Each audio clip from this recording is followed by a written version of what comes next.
Good day riders, my name is Tim from Champion Helmets and welcome back to another comparison.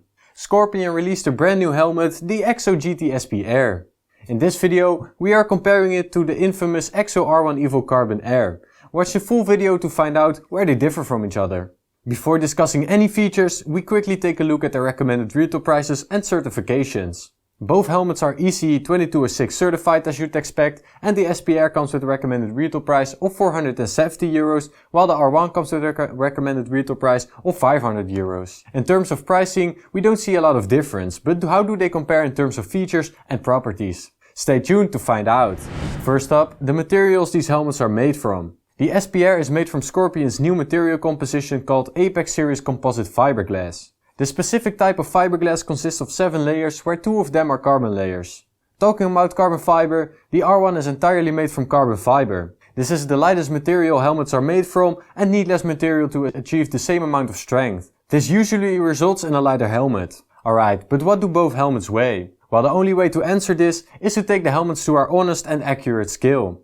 When we weighed both helmets in a size M, our scale indicated a weight of 1371 grams for the R1 and approximately 100 grams more for the EXO-GT SP Air. However, keep in mind that the EXO-GT has an integrated sun visor while the R1 doesn't, so a 100 gram difference isn't quite as bad. Additionally, both Scorpion helmets are also available in 3 shell sizes, which is a pretty decent amount.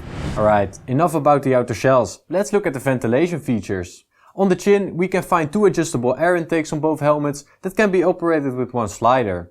They look a bit different, but they function pretty much the same. However, the R1 has a slightly better bug filter, which is nice to see. On the top of both helmets, we can find the single large adjustable air intake. They also look a bit different but function the same. To open the vents, you simply have to push the slider on top. If you go to the rear of both helmets, we can find the exhaust. Whereas the R1 has only 1 outlet, the SP Air has 3. The SP Air has a smaller outlet above the spoiler compared to the R1. However, the spoiler of the SP Air contains 2 more exhaust, which should do a better job at releasing the hot air. Talking about the spoiler, the R1 has a much more aerodynamic and bigger spoiler than the SP Air. This was to be expected since the R1 is meant for road use and track days, while the SP Air is meant to be worn on the road. All in all, these helmets are great at keeping your head cool while riding. Okay, let's talk about their visors. Both helmets come with the anti-scratch treated visor with a wide field of view. This is great to see because you will need as much vision as possible on the track or the road. Another great feature of both visors is that they were made in such a way that they shouldn't distort your view. Being made like this offers you ultimate sight and precision while riding.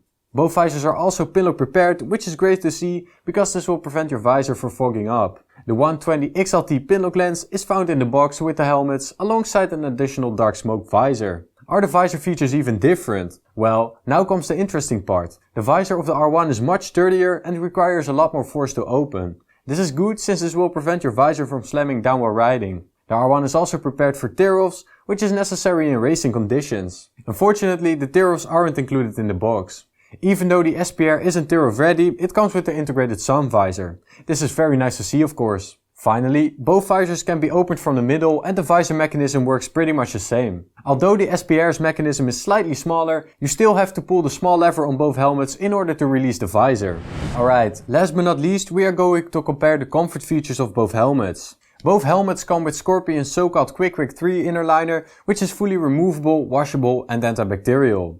Apart from these great features, the inner liner is also adaptive in the cheek pads, allowing you to comfortably wear glasses inside the helmet. There aren't many differences in their features since they use the same liner, but they look pretty different. The SP Air comes with less padding compared to the R1, and this was probably done in an effort to keep the weight as low as possible. Both helmets also come with the emergency quick release system and Scorpion's so-called AirFit system. This system allows you to adjust the cheek pads with the use of air. On the inside of the chin, we can find a big red button that you can press. By pressing this button a few times, the cheek pads will inflate. If you want to get rid of the air, you can simply press the button next to the red button, which will release the air. With this system, you can fully personalize the helmet to your optimal fit and personal liking. Unlike the SP Air, the R1 isn't prepared for the specific communication system. However, there is room for speakers inside the helmet, so installing a universal system won't be too much of a hassle. The SP Air is prepared for a brand new Scorpion communication system, but the specs are still unknown to the day of recording. Finally, both helmets come with a breath guard and a double D-ring closure, which is the safest closure available. Alright, with that said, our comparison comes to an end. Let us know what your thoughts are about the new SP Air in the comments down below. You can find both helmets at championhelmets.com, where we offer the lowest price guaranteed and sharp discount bundles. As always, ride safe and buy smart. Until next time.